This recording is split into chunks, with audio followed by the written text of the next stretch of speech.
안녕하세요. 케이스 리포터 시효의 탄생 자알입니다.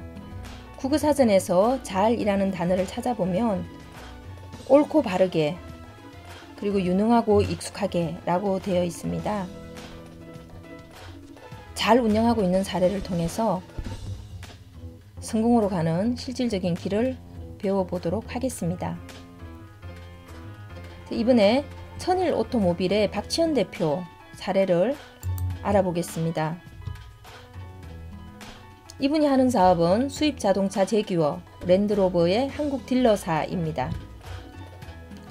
2008년도에 인수를 해서 10년 만에 20배로 성장했습니다. 인수 당시에 종업원 수 28명, 매출액 150억 원이던 회사가 10년 만에 3개의 계열사를 거느린 그리고 450명의 직원을 가진 매출액 2,800억 원대로 성장했습니다.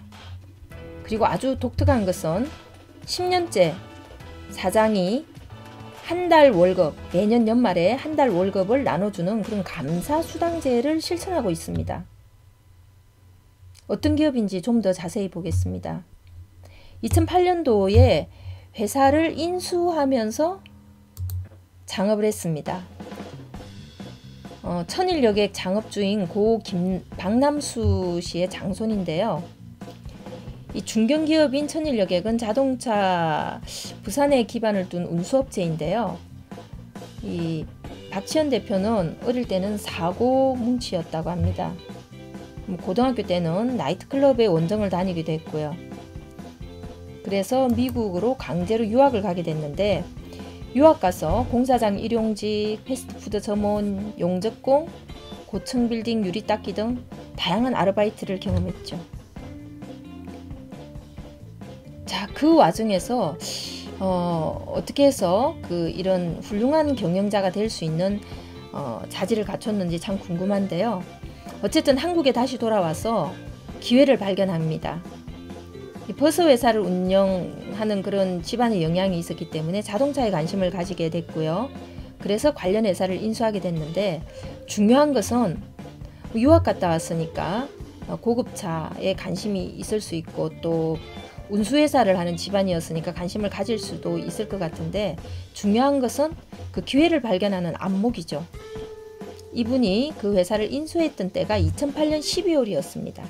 당시 우리나라는 우리나라뿐만 아니라 전 세계적으로 리먼 브러더스 사태 때문에 금융위기 시기였죠. 글로벌 금융위기에서 앞날이 정말 이러다 자본주의의 금융 시스템이 무너지는 게 아니냐 이런 위기감까지 있었던 그런 때였습니다. 그런데 주식이나 부동산 같은 재테크든 사업이든 성공하는 사람들을 보면요. 항상 위기일 때 기회를 발견합니다. 뭐든지 바닥에 있을 때 바닥으로 내려가면 이제는 더 내려갈 곳이 없기 때문에 올라갈 것밖에 없다 라고 성공하는 사람들은 생각을 하는데 보통 사람들은 바닥이기 때문에 불안하고 겁내고 앞으로 더 내려갈 것이다 라고 생각을 하는 거죠. 우리가 어떤 사람의 그릇을 보려면 이 사람이 위기일 때 또는 이 사람이 기분이 좋지 않을 때 화가 날 때 어떻게 대처하는가를 보면 되는데요. 시절이 좋을 때 나한테 이익이 될 때는 누구나 잘합니다. 하지만 시절이 좋지 않을 때 나한테 이익이 되지 않을 때 그 사람이 어떻게 하는가를 보면 그 사람의 그릇을 알 수가 있는데 사업가도 비슷하다고 할 수가 있겠습니다. 이분은 이렇게 위기일 때 기회를 본 거죠. IMF 경험으로 학습 효과를 가지고 미래를 예측했습니다. IMF 때 봤더니 다 망하고 쓰러지고 정말 영원히 이제 나락으로 떨어질 것 같았는데 그걸 극복하고 우리가 다시 잘 살게 되더라는 거죠. 그래서 있는 사람들은 잠깐 움츠리지만 조금만 경기가 좋아지면 다시 소비할 것이다 라고 생각을 했습니다. 이렇게 역사 공부, 과거 경험을 사업적 인사이트에 활용하는 것은 굉장히 중요합니다. 우리 보통 일을 할 때 플랜 두 시가 중요하다라고 하는데 플랜과 두만 하는 사람은 발전이 없고 지혜가 없습니다. 반드시 시, 반성하고 반성을 하고 돌아보고 그럼으로써 교훈을 얻고 더 개선할 점을 찾게 되는 거죠. 기회를 발견했으면 그 다음에는 타당성을 분석해야 됩니다.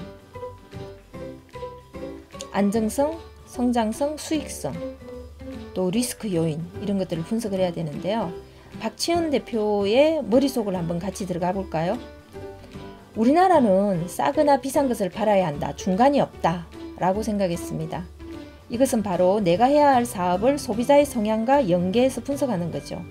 제규어와 랜드로버는 아무래도 해외 생활 경험이 있거나 또는 약간 고급스러운 차를 선호하거나 중상류층, 그리고 약간 그런 취향이 와일드하거나 독특한 그런 개성 있는 취향을 가진 사람들에게 인기를 얻을 것인데 그런 고객 성향을 분석을 한 거죠. 그리고 타당성을 판단하기 위해서 유사한 다른 성공 사례를 찾아봤습니다. 우리가 모방이라고 하는 것은 굉장히 좋은 전략 중에 하나입니다. 벤치마킹, 모방을 통해서 비록 다른 기업의 사례, 다른 상품의 사례지만 내 상품에 그것을 적용할 수 있는 거죠. 아우디에 대해서는 이렇게 판단을 했습니다. 우리나라 3대 브랜드로 성장했지만 원래는 전 세계적으로도 많이 팔린 차가 아니다. 하지만 디자인 혁신을 통해 한 단계 도약한다면 성공 사례를 통해 이런 성공 사례를 통해서 제규어가 잘 될 수 있다고 판단한 거죠. 제규어도 마찬가지로 모르는 사람이 많았지만 아우디처럼 신모델이 과거의 무거운 모델을 버리고 혁신적인 디자인으로 나왔기 때문에 미래의 전망이 밝을 것이다 라고 생각을 했고요. 랜드로버에 대해서는 경제 규모가 커지고 잘 살게 되면 전 세계적으로 SUV 시장이 성장하는데 우리나라도 앞으로 잘 살게 되고 소비 수준이 높아지면 SUV 시장이 성장할 거라고 확신을 했습니다. 자, 타당성을 판단해서 그 다음에 어떻게 사업을 할 것인가 전략을 보도록 하겠습니다. 구매가, 차량 구매가 1억 원 이상의 수준에 맞는 서비스를 제공하려고 노력하고 있습니다. 그래서 우리 고객이 누구인가? 그 고객은 무엇을 원하는가? 구매가가 1억 원이니까요. 이 매뉴얼이 참 궁금하죠. 이것이 이 기업의 노하우이기도 할 것입니다. 자, 또 다른 전략은 선입견에 대한 오해를 풀자. 제규어는 이제 장고장이 많다라는 그런 선입견이 있는데 서비스 센터가 모자라서 서비스 받는데 오래 걸린다라는 인식이 있었어요. 그래서 여기 지금 보는 것처럼 다양한 그 서비스 센터를 통해서 그런 인식을 없애기 위해서 노력했습니다. 자동차 딜러 사업은 영업형 사업입니다. 영업형 사업의 핵심은 두 가지죠. 하나는 이 상품이 정말 좋아서 팔릴 상품인가를 보는 것이고요. 두 번째는 이 파는 사람들, 영업사원들의 동기유발과 조직관리를 하는 것이 굉장히 중요하죠. 첫 번째 조직관리 노하우는 매 연말 CEO 연봉을 직원들에게 감사수당으로 나눠줍니다. 사장 월급이 1,800만 원인데요. 240명한테 7만 5천 원씩 나눠줍니다. 직원들이 이제 240명이 7만 5천 원씩 받으면 많지가 않아요. 직원들이 늘어나면서 줄어들었겠죠. 그런데 여기서 우리가 알 수 있는 것은 사장의 진심이죠. 사장들이 자기 한 달치 연봉을 감사수당으로 나눠줄 만큼 진심을 가지고 있는 거죠. 두 번째, 이 이벤트성이 재밌잖아요. 아무것도 없는 것보다. 그리고 세 번째, 이 상징성이 있는 거죠. 사장이 한 달치 월급을 감사수당으로 나눠준다. 직원들한테 감사하고 있다라는 이 상징성, 조직원들한테 굉장히 동기유발 요소가 될 수 있을 것 같습니다. 그리고 늘 이런 말을 하죠. 나는 사업이 성장하고 이 규모가 성장하는 게 아니라 많은 식구를 맞이할 수 있다는 게 자부심이다. 지금 홈페이지에 나와 있는 이 딜러들의 얼굴입니다. 이 경영 철학이 사람 중심으로 형성되어 있다는 것을 알 수가 있습니다. 그리고 이 사람 중심의 철학은 이분이 말을 하는 것에서 알 수가 있어요. 얼마나 같이 있을지도 모르는데 있는 동안이라도 잘해주자. 사업하면서 나는 직원들한테 한 번도 언성 높인 적이 없고 기분 나쁘게 한 적도 없어요. 있는 동안 내 식구인데 내 식구인데 잘해주기도 바쁜데 왜 화를 내요? 하지만 이 참 쉽지 않은 일이죠. 이 쉽지 않은 일을 하기 때문에 정말 우리가 이런 것들을 해낸 사람을 존경할 수 있을 것 같습니다. 우리 회사 소속이라는 게 자랑스러워야 하고 같은 업종에 있는 외부 사람들이 부러워하고 오고 싶은 그런 회사가 됐으면 좋겠습니다. 더 이상 말하고 싶지 않아요. 네, 굉장히 훌륭한 생각입니다. 그리고 저러다 곧 망한다는 소리를 들을 만큼 파격적인 인센티브를 제공을 했죠. 아끼지 말고 퍼줘라. 네, 글로벌 부동산 프랜차이즈 회사인 리맥스라는 회사가 있는데 이 회사의 철학도 이런 거예요. 이 회사는 전 세계에 흩어져 있는 자기들의 에이전시를 행복하게 해주고 에이전시가 편하게 해주고 에이전시한테 잘해주는 게 자기의 사명이다라고 이야기를 합니다. 그러면 그 에이전시한테만 잘해주면 그 에이전시들은 자기가 막 열심히 뛰는 거죠. 그래서 회사를 키우고 그 프랜차이즈를 키우는 거죠. 직원들에게 부드럽게, 규율은 엄하게, 직원들하고 놀아주고 몰래카메라 놀이도 하고 별명도 지어주고. 여러분, 이런 회사에 근무하고 싶지 않습니까? 결국 사람은 사장 혼자, 기업은 사장 혼자 뛰어서는 성장할 수 없죠. 그 안에 소속되어 있는 사람들이 뛰어야지만 성장할 수 있는데, 사람들이 가고 싶어하는 조직이라면 성장하는 게 너무나 당연한 일이 아닐까요? 박지현 대표는 이렇게 이야기합니다. CEO의 역할은 사람을 다루는 것이다. 필요한 사람이 적재적소에서 역할을 발휘하게 하는 것이 바로 CEO의 역할이다. 자, 이런 생각을 하는 그 박지현 대표의 좌우명이 궁금합니다.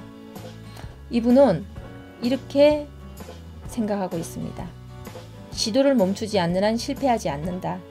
간절히 원하는 게 있고 직원들과 함께 매진해 나가야 할 목표가 있다면 우리가 멈추지 않는 한 언젠가는 궁극적으로 그 목표를 이룰 수 있다고 믿고 앞으로도 노력해 나갈 것이다. 자, 이런 박지현 대표에게도 모든 경영자들이 가지고 있는 고민이 있죠. 바로 미래의 먹거리를 찾는 것입니다. 피터 드루크가 이야기했듯이 기업의 가장 핵심적인 사명은 성장하는 것입니다. 그리고 이익을 낸다라고 하는 것은 그 성장을 위해서 필요한 재원을 마련하는 것이죠. 그래서 기업의 이익은 첫 번째, 조직원들이 살아갈 수 있도록 해주는 거죠. 두 번째, 성장할 준비를 하는 겁니다. 세 번째, 리스크에 대한 대비를 해야 됩니다. 이것이 바로 피터 드루크가 강조한 기업의 이윤입니다. 그래서 박지현 대표도 미래 성장을 위해서 사업 다각화와 신사업 도전에 대해서 고민하고 있는데요. 박 대표는 라이브 커머스 사업 진출을 미래의 새로운 기회라고 생각하고 준비하고 있습니다. 생중계와 실시간 채팅을 기반으로 쇼핑 경험을 제공하는 그런 서비스죠. 네, 그래서 천일 네트워크를 설립해서 유통사업을 추진 중이고요. 중국과 일본에 화장품, 패션, 생활용품 수출 계획을 세우고 있고 이런 외국의 회사들과 제휴를 하고 있는데요. 이런 생각을 하는 시점이 또 재밌습니다. 사드 위기 속에서 이런 생각을 하고 준비를 하고 있다는 거죠. 글로벌 금융위기 때 기회를 발견했듯이 사드 보복으로 중국과 관계가 소원할 때가 투자적기다 라고 항상 위기 속에 기회가 숨어 있다라는 자신의 생각을 실천하고 있습니다. 더 나아가서 우리는 이런 질문을 던져볼 수 있을 것 같아요. 사고뭉치에서 건전한 사업가로 바뀐 전환점은 무엇인가? 경영자로서는 조직원들하고는 저렇게 잘하는데 바깥에서 어떤 대인관계를 가질까? 사업 도중에 어떤 어려움이 있었을까? 사람 중심의 철학을 갖게 된 배경은 원래 그랬나? 아니면 어떤 계기가 있었나? 그리고 유통에서 새로운 기회를 갖게 된 계기는 무엇인가? 제 생각에는 제규어와 랜드로버 유통이라고 하는 것이 결국 유통업이잖아요. 다른 사람이 만든 제품을 판매하는 것이기 때문에 이 라이브 커머스도 다른 사람이 만든 제품을 판매하는 사업이잖아요. 하지만 자동차 딜러 사업하고는 좀 필요한 핵심 성공 요인이 다르기 때문에 그 사업에서 성공하는 키 석세스 팩트를 어떻게 규정하고 있고 또 그게 필요한 역량 자산은 어떻게 구축해 나갈 것이고 하고 있는지가 궁금합니다.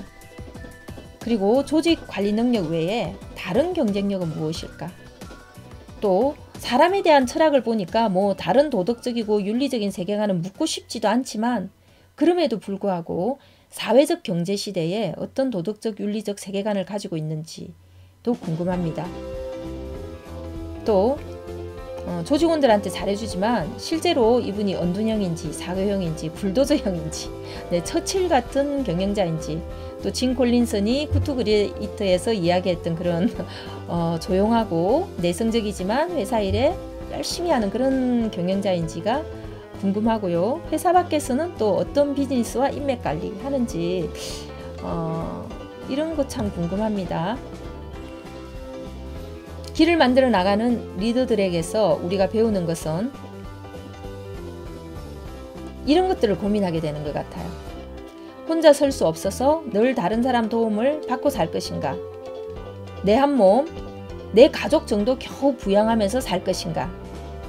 아니면 나나 우리 가정을 넘어서서 누군가를 도울 수 있는 사람이 될 것인가? 사랑이든 돈이든 시간이든 넘치지 않으면 나눠줄 수가 없습니다. 내 인생의 최고 경영자가 되어야지만 나눠주는 삶이 가능해집니다. 여러분, 50대에 은퇴해서 갈 곳 없는 사람이 되고 싶지 않다면 미리 준비하는 유능한 사장의 길, 어느 조직에서나 인정받는 유능한 인재가 되는 길, CEO의 탄생, 창업학교에서 배워보시기 바랍니다. 당신의 인생이 환해질 겁니다. 관심이 있는 분은 010-3785-8406 부자비즈 네이버닷컴으로 문의해 주시기 바랍니다. 감사합니다.